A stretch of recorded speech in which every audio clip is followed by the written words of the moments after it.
হরে কৃষ্ণ। রাধে রাধে বন্ধুরা, কেমন আছো তোমরা সবাই? আশা করছি সবাই সুস্থ এবং খুব ভালো আছো। গোপাল সোনার আশীর্বাদে, রাধা রানীর কৃপায় আজকে তোমাদেরকে বিজয়া একাদশী ব্রত মাহাত্ম্য শ্রবণ করাবো এবং গোবর্ধন পরিক্রমা করব। তাই তোমরা আমাদের সাথে গোবর্ধন পরিক্রমা করো আর বিজয়া একাদশী ব্রত মাহাত্ম্য শ্রবণ করো। তো চলো ব্রতর মাহাত্ম্যটা তোমাদেরকে বলি। বিজয়া একাদশী মাহাত্ম্য।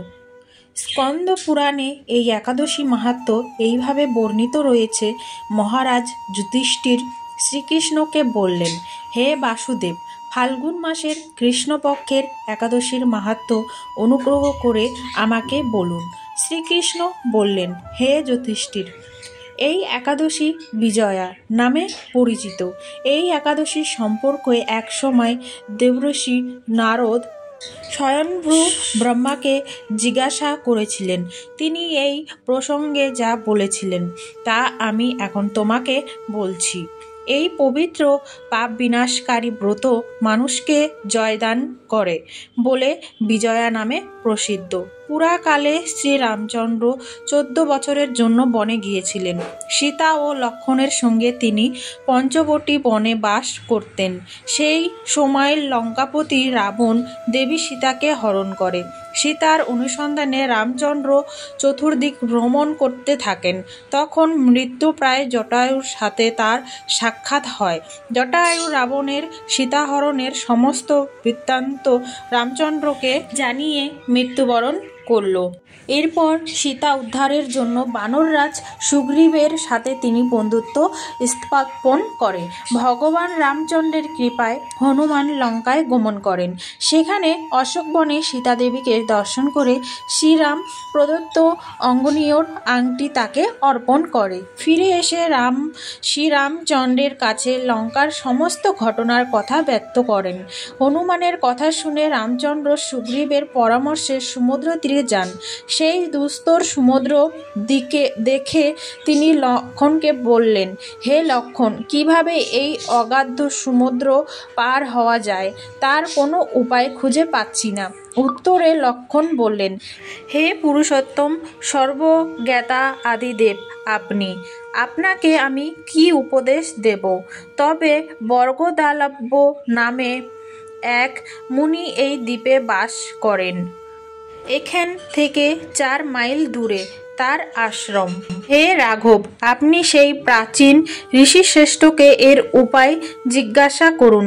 লক্ষ্মণের মনোরম কথা শুনে তারা সেই মহামুনির আশ্রমে উপনীত হলেন। ভগবান রামচন্দ্র ভক্তরাজ সেই মুনিকে প্রণাম করলেন। মুনিবর রামচন্দ্রকে পুরাণ পুরুষ বলে জানতে পারলেন। আনন্দ ভরে জিজ্ঞাসা করলেন, হে রামচন্দ্র, কি কারণে আপনি আমার কাছে এসেছেন তা কৃপা করে বলুন। শ্রী রামচন্দ্র বললেন, হে মুনিবর, আপনার কৃপায় সৈন্যসহ আমি এই সমুদ্র তীরে উপস্থিত হয়েছি। রাক্ষস রাজের লঙ্কা বিজয় করায় আমাদের প্রধান উদ্দেশ্য। যাতে এই ভয়ঙ্কর সমুদ্র উত্তীর্ণ হতে পারি তার উপায় জানবার জন্য আমরা আপনার কৃপা প্রার্থনা করি। মুনিবর প্রসন্ন চিত্তে পদ্মলোচন ভগবান শ্রী রামচন্দ্রকে বললেন, হে রাম, আপনার অভীষ্ট সিদ্ধির জন্য যে শ্রেষ্ঠ ব্রত করণীয় আমি তা বলছি। ফাল্গুন মাসের কৃষ্ণপক্ষের বিজয়া নামক একাদশী ব্রত পালনে আপনি নিশ্চয়ই সৈন্যসহ সমুদ্র পার হতে পারবেন। এই ব্রতের বিধি শ্রবণ করুন। বিজয় লাভের জন্য দশমীর দিন সোনা, রূপা, তামা অথবা মাটির কলস সংগ্রহ করে তাতে জল ও আমপাতা দিয়ে সুগন্ধি চন্দনের সাজিয়ে তার ওপর সোনার নারায়ণ মূর্তি স্থাপন করবেন। একাদশীর দিন যথাবিধি স্নান করে কলসের গলায় মালা চন্দন পরিয়ে উপযুক্ত স্থানে নারকেল ও গৌবাক দিয়ে পূজা করবেন। এরপর গন্ধ, পুষ্প, তুলসী, ধূপ, দীপ, নৈবেদ্য ইত্যাদি দিয়ে পরম ভক্তি সহকারে নারায়ণের পূজা করে হরিকথা কীর্তনে সমস্ত দিন যাপন করবেন। রাত্রি জাগরণ করে অখণ্ড ঘি প্রদীপ প্রজ্বলিত রাখবেন। দ্বাদশীর দিন সূর্যোদয়ের পর সেই কলস বিসর্জনের জন্য কোনো নদী, সরোবর বা জলাশয়ের কাছে গিয়ে বিধি অনুসারে পূজা নিবেদনের পরে তা বিসর্জন দেবেন। তারপর ওই পিতৃবেদ্য ব্রাহ্মণকে দান করবেন। এই ব্রত প্রভাবে নিশ্চয়ই আপনার বিজয় লাভ হবে। ব্রহ্মা বললেন, হে নারদ, ঋষির কথা মতো ব্রত অনুষ্ঠানের ফলে তিনি বিজয়ী হয়েছিলেন। সীতা প্রাপ্তি, লঙ্কা জয়, রাবণ বধের মাধ্যমে শ্রীরামচন্দ্র অতুল কীর্তি লাভ করেছিলেন। তাই যথাবিধি যে মানুষ এই ব্রত পালন করবেন তাদের একগতে জয়লাভ এবং পর জগতে অক্ষয় সুখ সুনিশ্চিত জানবে। হে যুধিষ্ঠির, এই কারণে এই বিজয়া একাদশী ব্রত পালন অবশ্য কর্তব্য।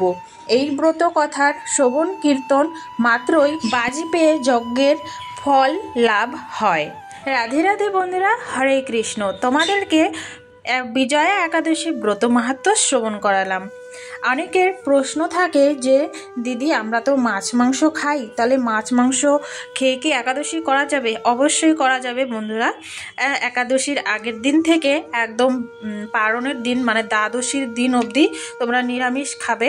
একাদশীর আগের দিন নিরামিষ খেয়ে তারপরে পরের দিন একাদশী করবে। তারপরের দিন পারণ সারবে, সঠিক টাইম দেওয়া থাকে বন্ধুরা, অনেকেই পেয়ে যাবে ইউটিউবে। তারপরে সেই টাইম মতো পারণ সেরে দ্বাদশীর দিনও নিরামিষ খাবে। তারপরের দিন তোমরা মাছ খেতে পারো। অনেকে জিজ্ঞাসা করে একাদশীতে অনেক নিয়ম কারণ করতে হয়, আমরা তো এত নিয়ম পালন করতে পারি না, তাহলে কি আমার একাদশী সফল হবে না? একটু বলবেন।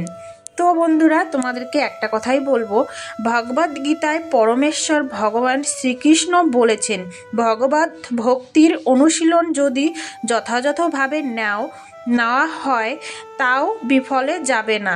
তার সংসার রূপ ভয়াবহ থেকে জীবনকে ধীরে ধীরে মুক্তির দিকে অগ্রসর করে। তো বন্ধুরা, আশা করছি তোমরা বুঝে গেছো। তো আজকের ভিডিওটা এখানেই শেষ করে দিচ্ছি। তোমাদের সঙ্গে আবার এরকম ব্রজধাম দর্শন ভিডিও নিয়ে আসবো। আর তোমাদের যদি কিছু জানার থাকে তো কমেন্ট করে অবশ্যই জানাতে পারো। সবাই ভালো থাকবে, সুস্থ থাকবে। আর গোবর্ধন পরিক্রমা করে এবং বিজয়া একাদশীর ব্রত মাহাত্ম্য শ্রবণ করে কেমন লাগলো কমেন্ট করে জানিও। সবাই ভালো থাকো, সুস্থ থাকো। রাধে রাধে, হরি বল।